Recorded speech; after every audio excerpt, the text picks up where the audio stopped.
There's something I learned after years of working closely with avoidant attachment in clinical settings, something that once you understand it, you can never go back to not seeing it.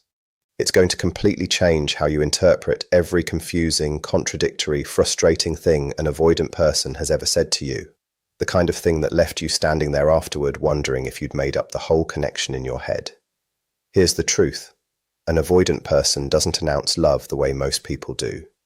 They don't feel it and then naturally move towards saying it out loud, the way someone with a secure attachment style typically would. For someone securely attached, feeling love and expressing it happen on the same track. The emotion grows, the words follow along behind it. Vulnerability feels uncomfortable but manageable, and when they finally say it, it comes out clean and clear, leaving little room for you to misread it. For an avoidant person, that whole process runs almost completely backwards. The feeling still builds, and it builds with an intensity that would genuinely shock most people who assume avoidants don't feel things very deeply. But instead of that feeling pushing them toward saying something, it pushes them toward hiding it instead. The stronger the love gets, the harder their internal system works to bury it, redirect it, and express it through side channels that don't carry any risk of real vulnerability. In practical terms, this means an avoidant person speaks love in a language most of us were never taught to read. So if you've been trying to understand them using the emotional vocabulary of someone who loves out loud and directly, chances are you've been completely misreading sentences that were, in their own tangled backwards way, actual confessions of love. I want to walk you through that language today. I want to break down the specific things avoidant people say once they're already fully, undeniably in love with you. Not the rare, obvious moments when their guard slips and something direct actually gets through. I'm talking about the everyday things, the ones that seem so ordinary, you'd never think twice about them. Things that sound like they're pushing you away, but are actually love, wearing a disguise. The first thing an avoidant person says once they're in love is some kind of unsolicited criticism. I know that sounds strange, but stick with me here. When an avoidant person starts noticing the specific little details about you, not just a general sense of who you are, but the small, personal, intimate stuff, and then comments on it in a way that comes across as critical, what's actually happening underneath is a deep, almost frightened level of attentiveness. They notice how you hold your coffee cup. They pick up on the way your voice shifts when you're talking about something you're genuinely excited about versus something you're just being polite about. They catch the little inconsistencies, they spot patterns, and then they say something about it, and it comes out sideways, sounding more like a critique than the compliment it actually started out as. Because here's what that kind of attention really means. It means you're living rent-free in their head. It means they're watching you with this focused, involuntary, completely unguarded interest that only shows up when someone has basically moved into your inner world permanently. Nobody keeps track of the tiny details of someone they don't care about. Nobody notices the small stuff about a person who doesn't matter to them. An avoidant person who's fallen for you literally cannot stop noticing you, and since they can't just come out and say that, since the direct version of that admission is one of the scariest sentences their nervous system can imagine, the noticing gets disguised as commentary instead. The second thing an avoidant person says once they're in love is some version of "I'm not good at this." On the surface, it sounds like a warning label, like they're managing your expectations ahead of time before they inevitably let you down. And a lot of people take it that way, like it's a preemptive move to create distance, like the avoidant person is already setting the stage for pulling away later. But in my experience working with this pattern, when that specific statement shows up in the context of a relationship that's clearly getting deeper, it means something completely different. It's about as close as an avoidant person can get in that moment to saying, "I want to be good at this with you," and wanting that terrifies me. There's a vulnerability hidden inside that statement that the avoidant person usually isn't even aware they're revealing. They think they're just being practical, realistic, maybe even generously honest with you. But what they're actually doing is showing you that they're measuring themselves against a standard, the standard of what this relationship deserves, of what you deserve, and they're scared they won't measure up. And that specific fear, that anxiety about being enough for a particular relationship, only shows up in people who are already deeply invested. You don't worry about being enough for people you don't love. You only worry about being enough for people you're already afraid of losing. The third thing an avoidant person says when they're in love is some version of "you're different." This can come out a lot of different ways. Sometimes it's said warmly, almost with a sense of wonder. Sometimes it comes out more defensively, almost like an accusation, as if being different is something you did to them on purpose rather than just who you are. Sometimes it's tucked into a longer sentence, buried between other things, offered almost like it's a small concession they're making. But no matter how it shows up, "You're different" is one of the most significant things an avoidant person can say to someone they're actually developing real feelings for. Here's why. Avoidant people have a pretty well-developed system for sorting people into categories that keep everyone at a safe emotional distance. They're good at spotting familiar patterns in new people, at finding that comfortable predictability that lets them engage without any real risk. But when someone breaks out of that categorization, when someone keeps failing to act the way the avoidant person's internal model predicted they would, when someone gets past the surface in ways the avoidant person never expected and can't easily file away, their whole system just doesn't have a ready response for that. And "you're different" is basically the verbal output of that system running into something it can't process through its usual settings. It means you've actually gotten through to them. Not completely through, the walls have layers, and avoidant people are layered too, and love with an avoidant person is rarely simple or straightforward. But you've gotten through enough that their carefully built map of the world now has to make space for you as something genuinely new, something that doesn't fit their existing categories, something that forces them to actually expand their capacity instead of just relying on what they already had. That's not a minor thing. For an avoidant person, that's huge. The fourth thing I want to break down is probably the most counterintuitive one of all, and that's when an avoidant person says something like, "I don't need anyone." When this shows up in the middle of a relationship that's clearly getting deeper, it's almost always a direct admission of the exact opposite, not proof of their independence, but proof of how aware they've become of their own growing dependence on you. When an avoidant person suddenly feels this urgent need to declare how self-sufficient they are while they're falling for you, they're not stating a fact about themselves. They're managing a crisis. Here's the crisis. They've noticed their default emotional state is shifting because of you. They've noticed they think about you when you're not around. They've noticed your absence hits differently than absence used to hit. They've noticed that, in the most terrifying sense possible for someone wired the way they're wired, they're starting to need you, and declaring their independence is their ego's emergency response to that realization. It's a quick attempt to re-establish the story they tell themselves: "I don't need, I don't depend, I don't risk." And they say it with enough conviction that maybe, just maybe, they can convince both of you that whatever need they just felt wasn't real. But it was real. The fact that they're protesting so hard is the proof. The fifth thing, and honestly one of the quietest but most telling of all, is when an avoidant person does something to protect you that they didn't have to do.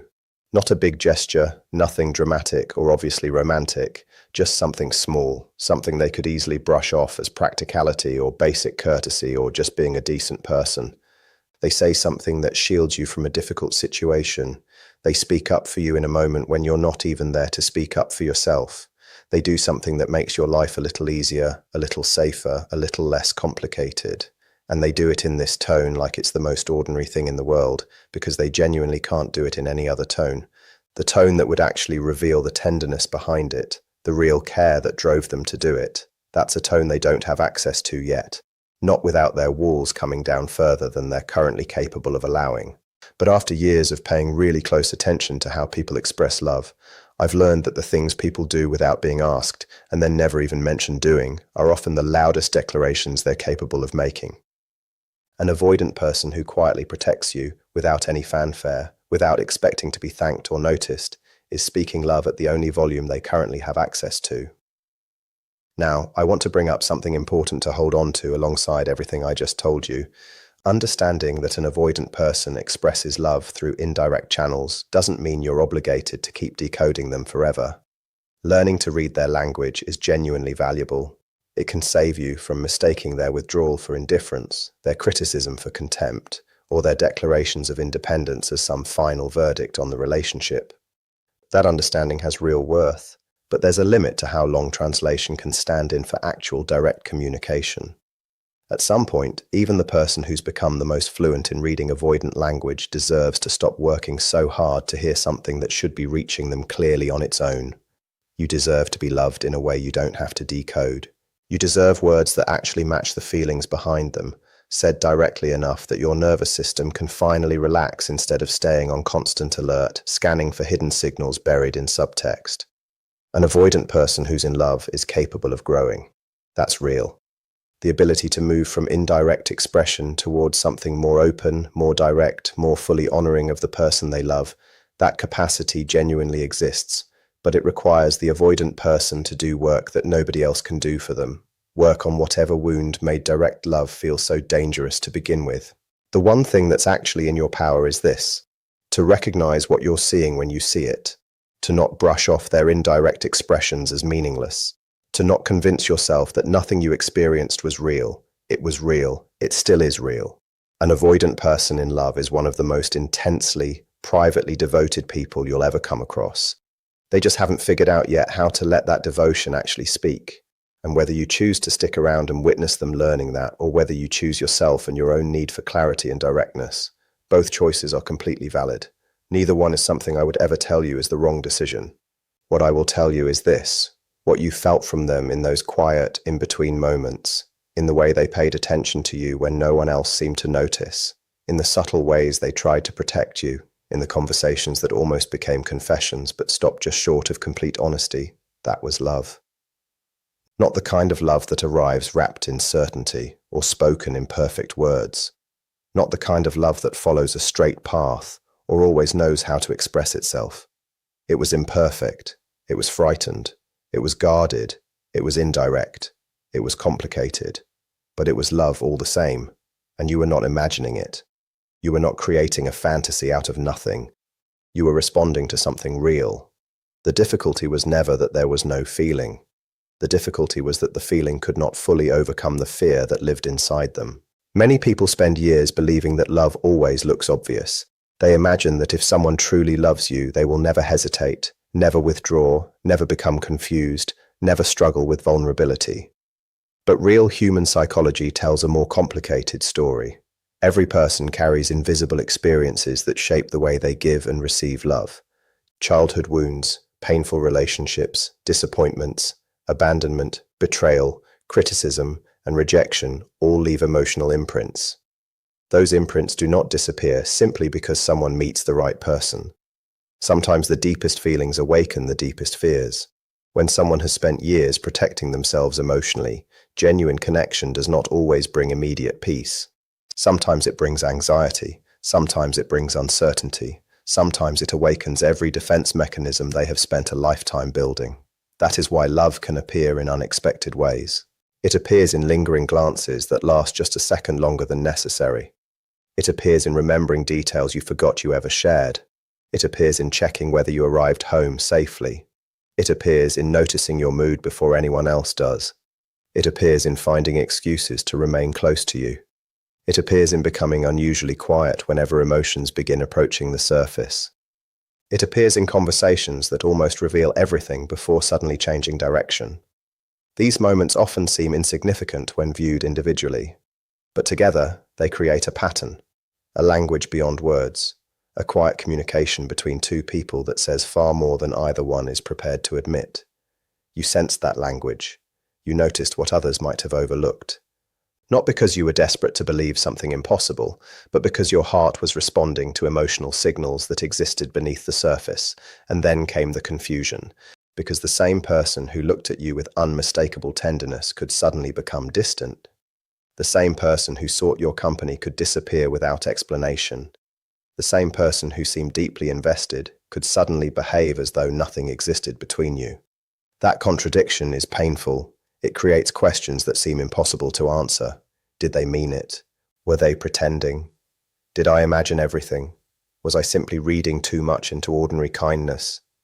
These questions have kept countless people awake at night, not because they are irrational, but because mixed signals create emotional uncertainty unlike almost anything else. Human beings naturally search for consistency. When actions and emotions fail to match, the mind begins trying to solve the contradiction. Again and again, replay after replay, memory after memory, conversation after conversation, searching for one final answer. But sometimes the contradiction exists because the other person is divided within themselves. One part longs for connection, another part fears it. One part wants closeness, another believes closeness always ends in pain. One part imagines a future with you, another whispers that they are safer alone. So their behavior becomes inconsistent, not because their feelings are false, but because their internal world is at war with itself. This does not erase the love. It explains why the love struggled to become visible. Fear has a remarkable ability to disguise affection. It convinces people to remain silent when they want to speak. It convinces them to leave when they want to stay. It convinces them to protect themselves from the very happiness they secretly desire. This is one of the greatest tragedies of the human experience. Not that love is absent, but that fear often speaks louder than love until healing begins. You probably remember moments that made no logical sense. The softness in their voice when everyone else heard only ordinary conversation, the way they instinctively stepped between you and discomfort, the concern hidden beneath casual questions, the relief that appeared on their face when they realized you were okay, the jealousy they tried so hard to conceal, the sadness in their eyes whenever distance grew between you. Those were not meaningless accidents. Those moments revealed something genuine trying to emerge. Not perfectly, not consistently, but sincerely. Love does not always announce itself with grand declarations. Sometimes it whispers, sometimes it hides, sometimes it survives inside gestures so small that only the person receiving them understands their significance. That does not mean you imagined them. It means you learn to recognize a quieter language. And perhaps the hardest part is this. Because you recognized their love, you also believed your love could heal their fear, that if you remained patient enough, kind enough, understanding enough, eventually they would feel safe enough to choose the relationship completely. Sometimes that happens. Healing is possible. People do grow. People do become emotionally available. People do learn to love more openly than they once believed possible. But healing cannot be borrowed from another person's heart. It must be chosen from within. No amount of love can force someone to face fears they are determined to avoid. No amount of patience can complete emotional work that belongs to someone else. That truth does not diminish your love. It protects it. Because your love was never meant to become a substitute for another person's healing. It was meant to be shared freely with someone capable of meeting it. So if you still question whether what you experienced was real, let your heart rest. Trust what you witnessed. Trust the consistency of those quiet moments. Trust the care that revealed itself without words. Trust the tenderness that appeared when no performance was necessary. You were not foolish for believing in what you felt. You were paying attention to something authentic. What existed between you may not have been fully expressed. It may never have become the relationship you hoped for. It may have remained unfinished, interrupted by fear, uncertainty, or timing. Perhaps the story ended before either of you were emotionally ready to write the next chapter. Perhaps words that needed to be spoken remained trapped behind hesitation. Perhaps opportunities came and went while both of you waited for the other to make the first move.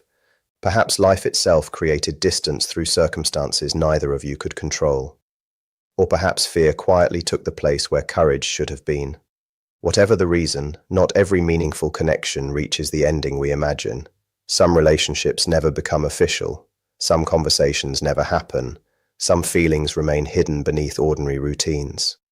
Some people leave carrying words they intended to say someday but never did. That does not erase what was shared. An unfinished story is not the same as an imaginary one. It simply means the ending never arrived in the way you hoped. Too often, people believe that if a relationship did not last forever, then it must never have been real.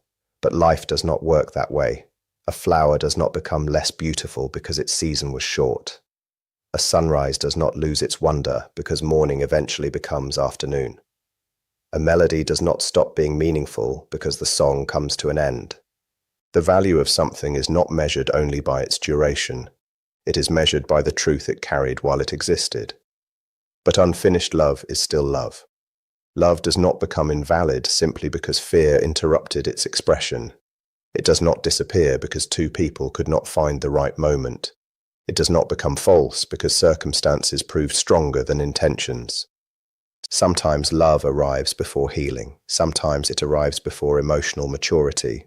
Sometimes it appears while people are still carrying burdens they do not yet understand.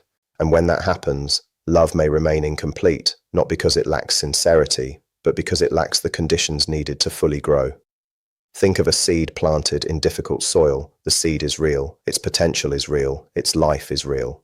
Yet without enough light, nourishment, and care, it cannot become the tree it was capable of becoming. The problem was never the seed. The problem was that the environment could not support its full growth. Human relationships can be remarkably similar. Two people may genuinely care for one another while still lacking the emotional stability, trust, communication, or healing required to build a lasting partnership. The love exists, the foundation does not, and that distinction matters, because it allows you to stop blaming yourself for every ending that never became a beginning. Incomplete love is still love. Not every love story reaches the point where every feeling is spoken aloud. Some remain hidden in lingering glances. Some survive in quiet acts of kindness. Some reveal themselves through consistency rather than confession. Some exist almost entirely between the lines of ordinary conversations. Incomplete love often leaves behind unanswered questions. You wonder what would have happened if timing had been different, if one conversation had gone another way, if fear had softened sooner, if pride had stepped aside, if someone had chosen vulnerability instead of silence. These questions may never receive complete answers, and perhaps they are not meant to, because the existence of unanswered questions does not erase the authenticity of what was felt. Sometimes life leaves chapters unfinished, not because they lacked meaning, but because they had already taught what they came to teach. Perhaps they showed you how deeply you could love. Perhaps they reminded you that your heart still knew how to trust. Perhaps they revealed strengths within you that comfort never could. Even incomplete experiences shape complete human beings. Guarded love is still love. This may be the hardest truth to accept, especially when someone's actions seem to contradict their feelings. Guarded love rarely looks romantic from the outside. It hesitates. It overthinks. It moves one step forward and two steps back. It reaches out, then retreats. It longs for closeness while simultaneously fearing it. To the person waiting on the other side, this inconsistency can feel heartbreaking. You begin questioning everything. You wonder whether their affection was ever genuine.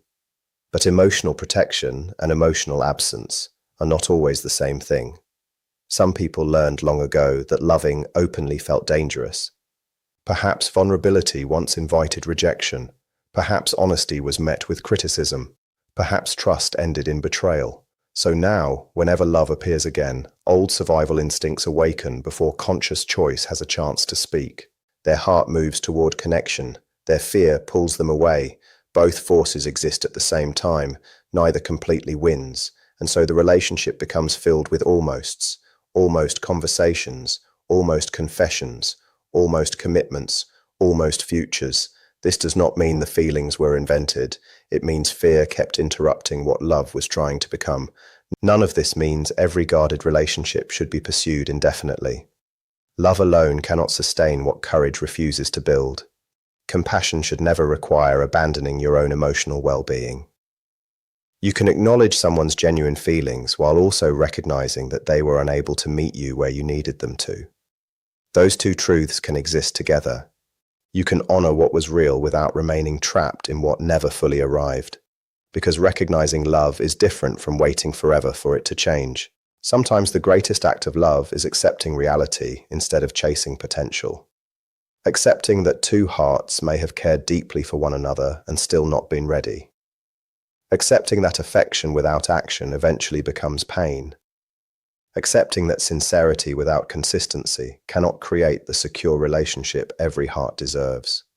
And perhaps this is where peace finally begins. Not by convincing yourself that nothing ever mattered, not by rewriting history until every meaningful moment feels like an illusion, but by allowing yourself to say, yes, there was love, yes, it was imperfect, yes, it remained unfinished, and yes, it changed me, because unfinished love is still love, incomplete love is still love. Guarded love is still love. It simply reminds us that love by itself is not always the final piece of the puzzle. For love to flourish, it also needs courage. It needs honesty. It needs emotional safety. It needs two people who are willing to step out from behind their fears and meet each other fully. When those pieces come together, love grows into something lasting. When they do not, the love may remain unfinished, but its existence was never the illusion. It was simply a beautiful possibility that arrived before both hearts were ready to hold it completely. And recognizing that truth allows you to stop questioning your own perception. You no longer have to convince yourself that every meaningful moment was imaginary simply because the ending was painful. Sometimes love is real and still not ready. Sometimes love is genuine and still not enough to overcome unhealed fear. Sometimes two hearts meet at different stages of their emotional journey. And while that reality can break your heart, it should never make you doubt your ability to recognize love when it quietly finds you. Because your heart knew something important. It recognized care where others saw silence. It recognized affection where others saw hesitation. It recognized humanity beneath emotional armor. And whatever happens next, never allow disappointment to convince you that your intuition was your enemy. It wasn't. It simply saw the truth before either of you knew what to do with.